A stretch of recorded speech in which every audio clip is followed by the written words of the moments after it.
and news updates online at 560theanswer.com. Now, from the Signature Bank Studios, this is Chicago's Morning Answer with Dan Proft on AM 560. The Answer.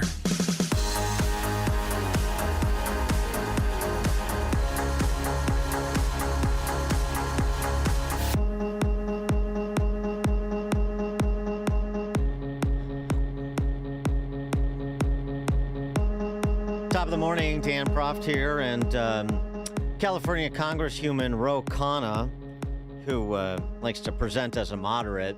All you have to do is listen to him actually rap, and you'll know that that's not true. Went after Elon Musk on this leftist podcast this week, saying enough about all the millionaires he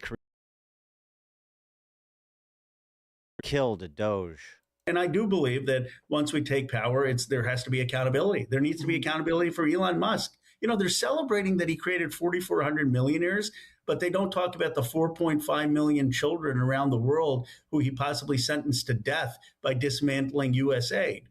He needs to answer for that. He needs to be subpoenaed. He needs to answer for what he did with Doge. That it's not just let's move on. And we will use the Oversight Committee and the Judiciary Committee to hold people accountable who violated the law on ICE and abused power with ICE, who violated the law on killing people on boats in the Caribbean, who violated the law when it came to Iran and some of the strikes, who violated the law with Doge. We will purge as many as quickly as we can with the power that we have. That's the translation. Elon Musk not taking that assertion lying down, suggesting he may sue Ro Khanna for defamation. And he's got a lot of evidence to support. Like, for example, even as USAID funding went up, the reduction in the rates of malaria in USAID beneficiary countries stayed static or actually declined in terms of, the inoculation for that disease. Yeah, I mean, USAID was just a repository of fraudsterism and bureaucratic adventurism, completely unbounded from any oversight. What else is new when it comes to Congress? This was Elon Musk talking about his Doge experience shortly after the apex of the relatively shortly lived Doge period in this administration. Like the president, and very hard to cut things that are obvious waste and fraud, like ridiculous waste and fraud. What I discovered that it's extremely difficult even to cut very obvious waste and fraud from the government. Because the government has to operate on like who's complaining. Like if you cut off payments to fraudsters, they immediately come up with the most sympathetic sounding reasons to continue the payment. They don't say, please keep the fraud going. They say, they're like, you're killing baby pandas. And we're like, meanwhile, there's no baby pandas are dying. They're just making it up. The fraudsters are capable of coming up with extremely compelling, sort of heart-wrenching stories that are false, but nonetheless sound sympathetic. And that's what happened. So it's like, perhaps I should have known better. But I thought, wait, let's try to cut some amount of waste and fraud from the government. It was a game effort, but yeah, you should have known better. Everybody should know better. If everybody read Thomas Sowell or Milton Friedman or James Buchanan, everybody would know better. And this scam wouldn't go on, certainly not at the scale that's gone on. I mean, the benefits fraud investigations, billions and billions of dollars every single day are being frauded, coming to the fore because it's so ubiquitous and it's so easy to find if you're interested to look. They're not that clever. But the Thomas Sowell formulation I've used before. I mean, all these people, like nobody reads anything. Not nobody, but so few people know anything. They think whoever's talking right now just came up with this. Like Elon Musk, the panda, it's good stuff. But I mean, he's Guys were saying the same things 50, 60, 100 years ago.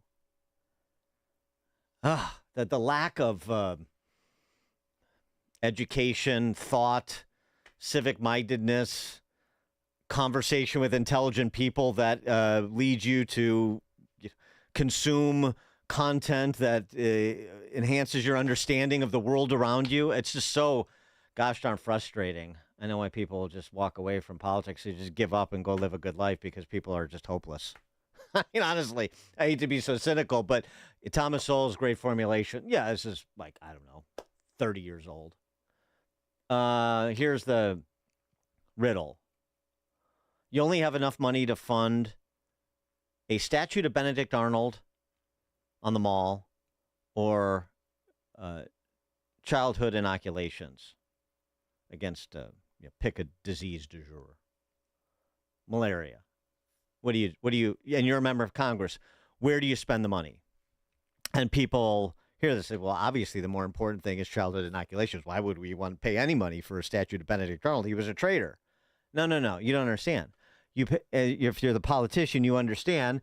I pay for the statue of Benedict Arnold, and then I mau anybody who won't borrow against tomorrow to pay for yesterday to finance the child inoculations, and I get both. And that's how Washington works. And that's how most state capitals work, too. And that's what I guess the Doge boys didn't fully appreciate. For more on this and other matters, please be joined by Chris Whalen, chairman of Whalen Global Advisors, LLC, editor for the Institutional Risk Analyst, and author of Inflated Money, Debt, and the American Dream. Chris, thanks for joining us as always. Appreciate it. Good morning, Dan. Well, I mean, if you want to comment on the this topic we've talked about before we get to the Fed and liquidity in the market and the war and so forth, just the rubber is going to meet the road 6 years before till Social Security is quote unquote insolvent, 6 years till Medicare is quote unquote insolvent. They both already are, whatever. $40 trillion in debt, but everything's fine. Yeah, well, the progressive experiment is coming to an end. This portion of the process that you just described so nicely with Elon Musk, I think just typifies a society that is, it thinks it's affluent, but it's not, because it's all based on borrowed money. And even now, Congress is pressed to come up with ways to spend new money, although they do like to just increase everything 10% a year. That's easy, right? You don't have to do anything. But the financial pressures are extraordinary. And I think that we're pretty close to the point where you're going to start to see a kind of pushback by members of both parties, including some moderate Democrats, that says, well, maybe we do need to reduce the deficit before we run into the brick wall. This will be very popular, believe it or not, among people who work for a living and invest and everything else. But I think that, the numbers are striking. The Social Security issue, for example, they're probably going to end up mean testing Social Security, simply because the old model that was put in place a century ago that said that, 10 workers could support one retiree is now flipped on its head. And we have 10 retirees and one worker. And obviously the math doesn't work.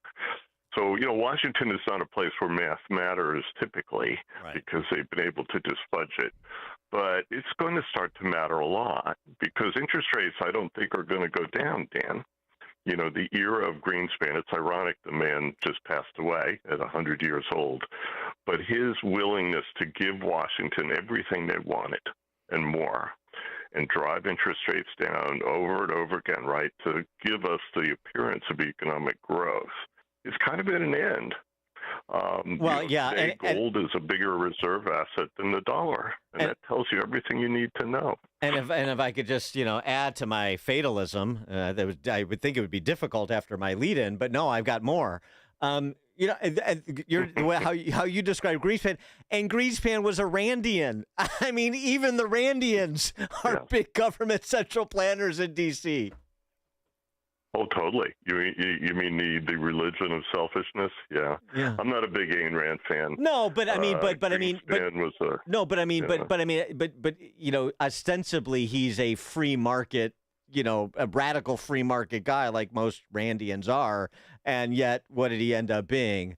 A big government central planner when he got to the Fed. Oh, totally.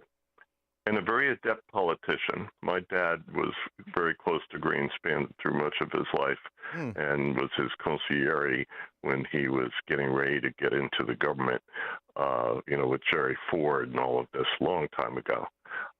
And he always knew how to bob and weave with the politics, how to mumble at the right time when he was on Capitol Hill. I think, in many ways, he was the perfect Fed chairman for this era. Because we couldn't tolerate an Arthur Burns or a Paul Volcker. Arthur Burns is probably the last Fed chairman who was willing to lecture Congress about deficits and about how deficits lead to inflation. But we're kind of, we're headed to the same place as we saw in Argentina with Milei, where you had this radical, far-right free market economist who's elected president because they don't know what else to do. Right. They were so tired of the inflation of the left and the Peronism and the nonsense that they said, fine, we'll make you president. Come here and fix it. Right. America's headed to that same place.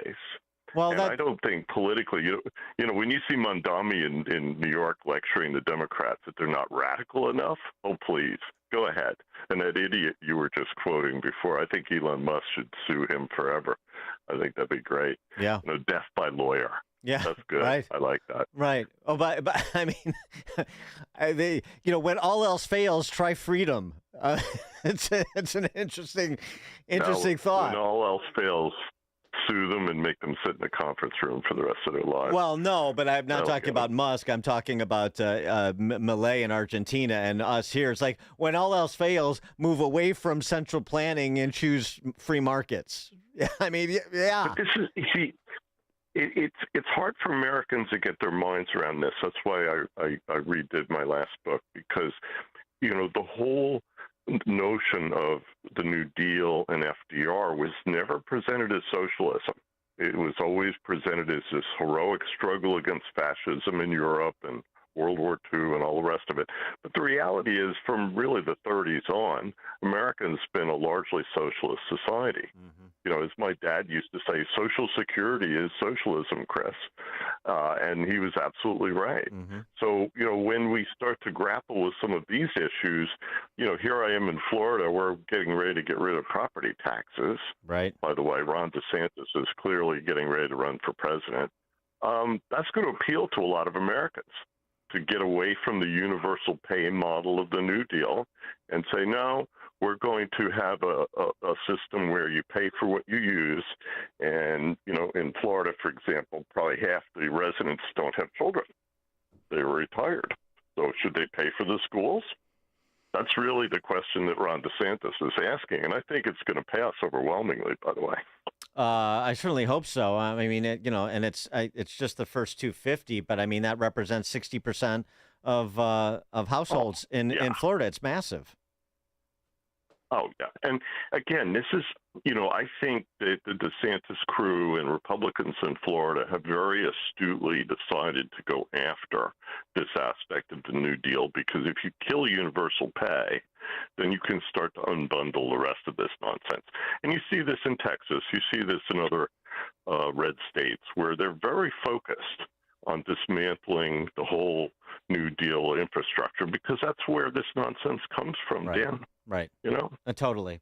A question. So your dad was a confidant of Greenspan's. Did he caution him against marrying Andrea Mitchell? No, no, you don't get involved in stuff like that. I think Andrea Mitchell actually was good for Uncle Alan, as we used to call him in our household. Uncle Al, he was always a guest at our Christmas party. Wow. No, he would be standing there next to Jean Kirkpatrick, having a great time. I'm sorry, my doggies are very upset right now. It's all right. Take care of the pups. It's all right. Well, there are a lot of animals in Florida. Doggies go crazy. Yeah. We have birds. We have alligators. Yes. We're not sure what to do about the alligators. Yeah. some of those birds aren't great either. Well, wait, now, but wait. I mean, I get the Greenspan at the Christmas party. So, as a young man, were you, as a radical free market guy yourself, were you giving Greenspan the what for when it came to some of his monetary choices? No, I mean, I knew him, just because I was the son of Richard Whalen, who was probably the most interesting Republican operative of his age. I worked for the Heritage Foundation when it was a tiny, radical little organization with no headquarters building. And then I worked for Jack Kemp, who's probably, I think, still one of the great conservative voices in America over the last 50 years, because he was positive. He said, tell me what you're for. Mm-hmm. He didn't want to talk about negatives. Mm-hmm. He said, tell me what you're for. And he won in Buffalo, New York. Yeah. Okay? Yeah. Well, so conservatives need to take that example to heart. We have to start telling people how we can deal with our issues, debt, of course, things of that nature, in a positive way. It's fairly easy to do. People say, "Oh, this is impossible, Chris. We're going to crash and burn." And I just laugh. No, we're not. No, they're all man-made problems. I mean, they're man-made problems. Exactly. They're ostensibly man-made solutions. I mean, there are points of no return in some instances. But just on Greenspan, since we're sort of thinking about his legacy, and and it was really tarnished by the Great Recession, the crash in '08 and '08, '09. And so I wonder what you think the lessons from that episode were that we have assiduously not learned over the subsequent almost 2 decades. Well, I think the easiest one to describe is when the Fed started to target interest rates. That was a Greenspan innovation. And it was easy for members of Congress to understand because, they all have the economic acuity of a 3-year-old. So, when you look at it that way, they said, well, we're going to drop interest rates and the economy will grow faster. Great. But the problem is by the time we got to the early 2000s, the, efficacy of doing that was pretty much done. And Greenspan didn't have a way of pivoting and saying, well, targeting the Fed funds rate is probably not a good idea now. What else can we do? So it almost forced us into a mode where we could borrow anything we wanted, which we did, and we had reasonably high inflation, even though it wasn't a political issue. That came with COVID. Once you had inflation getting close to 10%, all of a sudden people were like, uh-oh, that's not good. And they couldn't buy a house. They couldn't get a job. We're going to see energy prices go much higher this year, Dan. That's one thing we should mention to your listeners. The fact that this war is supposedly over has not fixed the fact that the Iranians knocked out probably 2/3 of the world's production capacity for things like diesel fuel and lubricants and sulfuric acid, all of which we need for a modern society, right? It'll take years to fix that. So we're entering a period now where we're going to have much higher inflation, and the pressure on politicians, the president, everybody else is going to be very high. It's going to be fascinating to watch the midterm elections and then the presidential election that's coming up. And then he's going to be putting pressure on his what may be his soon-to-be former good buddy Kevin Warsh to cut interest rates, and Warsh seems disinclined to do that because he's serious about taming inflation. Kevin Warsh is a hawk, but he's also a supply sider. And I would watch him carefully. I would tell you that he's going to make a lot of changes in how the Fed runs. He's going to refocus the Fed on their job and get them away from a lot of this progressive nonsense. So remember, after 1935, the Fed became the progressive institution in Washington, when it had a Washington headquarters and the president essentially could, make nominations and almost ignore the regional banks, right? The Fed was supposed to be a decentralized kind of Jeffersonian model, and it wasn't after the New Deal. So Warsh is going to, I think, make a lot of significant changes. He's going to try not to raise interest rates immediately because what can he do about the war? What can he do about the damage to the global supply chain in energy? Not much. I mean, can he ratchet rates up and cause a recession? Maybe. But look at this economy, Dan. This economy is not headed for a slowdown. This economy is roaring along, even where interest rates are today. So you could make an argument that they should be nudging rates up just to slow things down a little bit, apart from the war. But I don't think that's going to happen. I think he's going to try and negotiate with the other members of the board and say, look, we're going to reduce the reserve levels, which doesn't really do anything about inflation. We're going to make other changes, which are in effect tightening, and that should be enough. Well, because we're going to try and grow our way out of it, get to 5% GDP growth. I wish. Well, I know, but I mean, isn't that the attitude? AI is going to let us grow. Party line. AI is going to we're going to be able to grow out of it because of the AI revolution. Isn't that the line? It is, and I have a really interesting interview I'm running tomorrow with an old friend of mine. I don't think people understand AI. I think they miss a lot of what's going on. For example, everybody says Oracle is busted. No, Oracle's going to make a ton of money on AI. They're the cash register for AI, but the upfront spend for all of this is massive. We're just building buildings now. We haven't even started putting stuff inside the buildings. Yeah, ostensibly that's going to happen at some point too. I assume they're going to put stuff inside those data centers and so forth. Well, we'll see. I'm a big proponent of precious metals. Silver used to be, kind of laughed at, right? Now everybody realizes that it's essential for anything that has to do with electronics. You cannot make anything that involves electronics without silver. And the supply shortages are rather profound. So there's some interesting things going on, but none of them are suggesting the prices are going to come down anytime soon. We have systemic inflation that is running through all aspects of our economy right now. Will we be able to manage it? I think so, but we're going to need a new cast of characters in Washington. People are going to look back on Trump as kind of a remarkable departure from reason. I don't know. Remarkable departure from reason. And I say interesting. I love a lot of what Trump does. Yeah. But there are other times when I look at it like Bill Pulte. Oh my God, what are we going to do with Billy? You know where Billy belongs? Fox News. And by the way, I wanted to ask you something. Are we really sending the Chicago Bears to Indiana? Is that what's going to happen? If anybody can make the Bears leave Chicago, it's the political power structure in Illinois. I'll tell you that, Chris. I know, but I saw that it's real. In the clips the other day. It's real. I mean, it's not. I don't think it's done, but it's real and it's moving in that direction. So yeah. Another I can understand commentary. Why. Yeah, no, well, exactly. No, who can't? Everybody can understand why, but nobody wants to do anything about it. I mean, it's we're a microcosm of D.C. Chris Whalen, chairman of Whalen Global Advisors, editor of the Institutional Risk Analyst, author of Inflated: Money, Debt, and the American Dream, second edition. Chris, thank you as always. Thank you, Dan. Have a great day. Appreciate it. And you join us at the alphawealthgroup.com answer line. This is the morning show more Chicago radio listeners are choosing. This is Chicago's Morning Answer on AM 560. The Answer. This 4th of July, celebrate America the right way.